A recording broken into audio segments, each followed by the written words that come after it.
నేను ఒక క్వశ్చన్ అడగాలనుకుంటున్నాను. మేము 6 మంది ఆడపిల్లలము. చాలామంది చెప్తారు పిల్లలకు పెళ్ళిళ్ళు కానిదే ఉమ్రా చేయకూడదు అంటారు. కొందరేమో చేయొచ్చు అంటారు, బరువు బాధ్యతలున్నా చేయొచ్చు అంటారు. మీరు చెప్తారా? సోదరిమని ఏదైతే ప్రశ్న అడుగుతున్నారో, ఉమ్రా అన్నది ఏంటంటే అది మనకు ఫరజ్ కాదనమాట. హజ్ అనేది ఫరజ్. అది ఎవరిపై ఫరజ్ అవుతుందన్న విషయం మనం తెలుసుకోవాలి. కేవలం స్థితిమంతులు, ఎవరైతే ధనవంతులు ఉంటారో వారిపై మాత్రమే హజ్ ఫరజ్ అవుతుంది. వారు హజ్కు వెళ్ళాలి. అలా కాకుండా పేదవారు, డబ్బులు లేనటువంటి వారు, ఇప్పుడు ఎందుకంటే గవర్నమెంట్లో మీరు హజ్ చేయాలంటే 4 లక్షల రూపాయలు అవుతుంది, ప్రైవేట్లో హజ్ చేయాలంటే 8 లక్షల రూపాయలు అవుతుంది. 8 లక్షల రూపాయలు మీరు హజ్ కోసం ఖర్చు పెట్టే స్తోమత మీ వద్ద ఉన్నప్పుడే. మీరు అప్పు తీసుకురాకూడదు. అప్పు చేసి తర్వాత ఇతర పెద్ద పెద్ద బాధ్యతలు ఉన్నప్పటికీ కూడా మీపై స్తోమత లేనప్పుడు చాలా మీరు ఏదో ఒక పెద్ద ఘనకారం చేసినట్లుగా ఫీల్ అయిపోకూడదు. ఎందుకంటే స్థితిమంతులు, ధనవంతులు వారిపై హజ్ అనేది ఫరజ్గా ఉంది.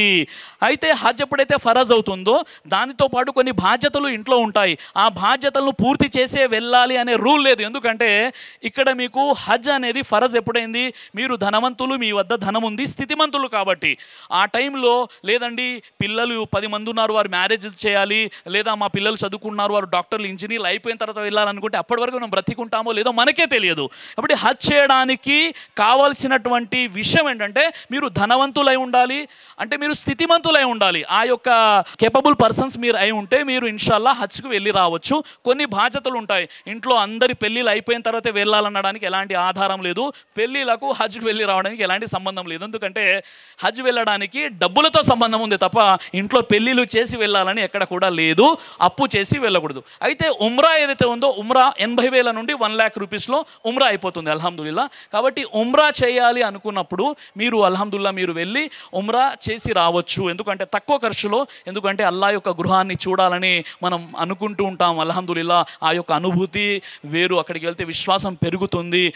అల్హమ్దుల్లా మక్కాలో 2 రకాతులు నమాజ్ చేసి 1,00,000 నమాజులు చేసినంత పుణ్యం. కాబట్టి మనము ప్రతి వ్యక్తి కూడా ఉమ్రా చేసే సంకల్పం ఉండాలి, ఉమ్రా చేయాలి. కాబట్టి ఈ ఉమ్రా చేయడానికి, హజ్ చేయడానికి కండిషన్ ఏంటంటే ముందుగా మీకు చాలా అప్పులు ఉన్నాయి. ఎలాంటి అప్పులు ఉన్నాయంటే పాపం ఎవరో నమ్మి మీకు డబ్బులు ఇచ్చారు. మీరేం చేస్తున్నారంటే మిమ్మల్ని నమ్మి మీరు డబ్బులు ఇచ్చినప్పుడు మీరు అతనికి ఆ డబ్బులు రుణం చెల్లించకుండా ఆ డబ్బులతో మీరు ఏం చేస్తున్నారు? ఉమ్రాకి వెళ్తున్నారు లేదా హజ్కి వెళ్తున్నారు. ఇది పొరపాటు. ఇలా చేయకూడదు. మీ దగ్గర డబ్బులు ఉండి అప్పు లేనట్లయితే మీరు ఉమ్రాకి వెళ్ళిపోవాలి. ఎందుకంటే అప్పు తీర్చకుండా ఉమ్రాకి వెళ్ళి అక్కడ ఏదైనా అయిపోయి చనిపోయినట్లయితే మన యొక్క ఆత్మ అనేది స్వర్గంలో వెళ్ళకుండా మధ్యలోనే ఉంటుందని ప్రవక్త వారు చెప్పారు. కాబట్టి ఒక వ్యక్తి డబ్బులు ధనవంతుడైనట్లయితే అతడు హజ్కి వెళ్ళిపోవడానికి ఇంట్లో ఇతర పెళ్ళిళ్ళు చేయాలి అనేటటువంటి నిబంధన ఏది కూడా లేదు. సోదరిమని అడిగినటువంటి ప్రశ్న జవాబు దొరికిన ఆశిస్. దైవ ప్రవక్త ముహమ్మద్ సల్లల్లాహు అలైహి వసల్లం వారు తెలియజేశారు, కడుపుకు సంబంధించినటువంటి అన్ని రకాల వ్యాధులకు అద్భుతమైనటువంటి ఔషధం తలిబీనా. ఇది దైవ ప్రవక్త వారి సున్నత్. మంచి ఆహారం, ఇమ్యూనిటీ బూస్టర్, ఇందులో షిఫా ఉంది. ఇది మంచి ఔషధంగా కూడా పనిచేస్తుంది. కాబట్టి పిల్లలు అయినా పెద్దలు అయినా ఎవరైనా దీనిని ఉపయోగించవచ్చు. అలాగే ఖురాన్లో దైవం తెలియజేశాడు తేనెలో మీకు స్వస్థత ఉంది అని. కాబట్టి ఇక్కడ కనిపిస్తున్నటువంటి ఈ నెంబర్స్కి కాల్ చేసి మీరు ఇప్పుడే ఈ ప్రోడక్ట్ని ఆర్డర్ చేసుకోవచ్చు. కొరియర్ ఫెసిలిటీ కూడా ఉంది.